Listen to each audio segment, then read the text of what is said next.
तेच घडलं. 31 मे 1725 रोजी मालकोजी शिंदे आणि सुशीलाबाई यांच्या पोटी धनगर कुटुंबामध्ये एक कन्या जन्माला आली. या कन्येच्या तेजाने साक्षात सूर्यही लाजला. या कन्येचे नाव अहिल्या असे ठेवण्यात आले. ही तीच अहिल्या जिने सत्तेचा मार्ग वापरून विकासाचा तंत्र हिंदुस्थानाच्या मातीत राबवलं. ही तीच अहिल्या जिने चूल आणि मूल समाज व्यवस्थेला झुगारून देऊन एका हातामध्ये शस्त्र आणि दुसऱ्या हातामध्ये शास्त्र देऊन जवळ 29 वर्ष आदर्श राज्यकारभार केला. अहिल्या देवीला लहानपणापासूनच तलवार चालविणे, भालाफेक, युद्ध लढणे यांचे शिक्षण व प्रशिक्षण दिले जाते. हीच होती त्यांची व्यक्तिमत्व विकासाची सुरुवात. वयाच्या 8व्या वर्षी शूर पराक्रमी सरदार मल्हारराव होळकर यांचे पुत्र खंडेरावांशी त्यांचा विवाह झाला. मल्हाररावांच्या आशीर्वादाने आणि मार्गदर्शनाने अहिल्यादेवीची वाटचाल सुरू झाली.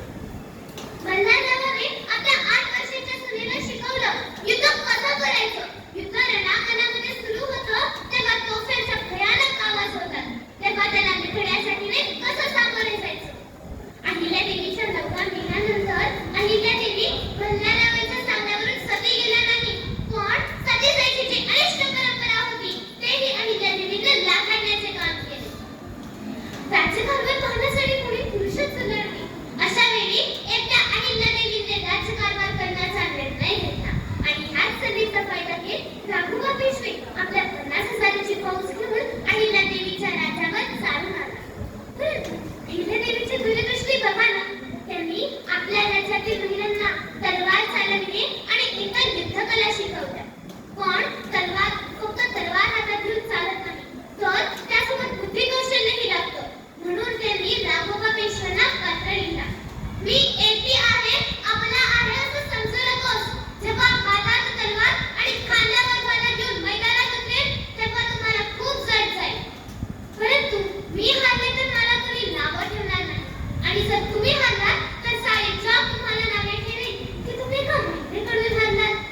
राघोबा पेशव्यांनी माघार पत्करली.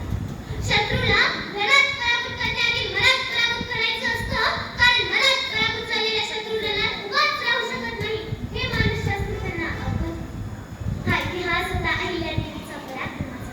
हा इतिहास होता अहिल्यादेवीच्या राजकीय आणि सामाजिक कार्याचा. आणि हेच तेजस्वी रत्न इसवी सन 1395 मध्ये राण्या असंख्य झाल्या या जगात, पण पुण्यश्लोक कोणी नाही. गर्व जिचा आहे या मराठी हृदयाला, एकच ती महाराणी अहिल्यादेवी होळकर. एकच ती महाराणी अहिल्यादेवी होळकर.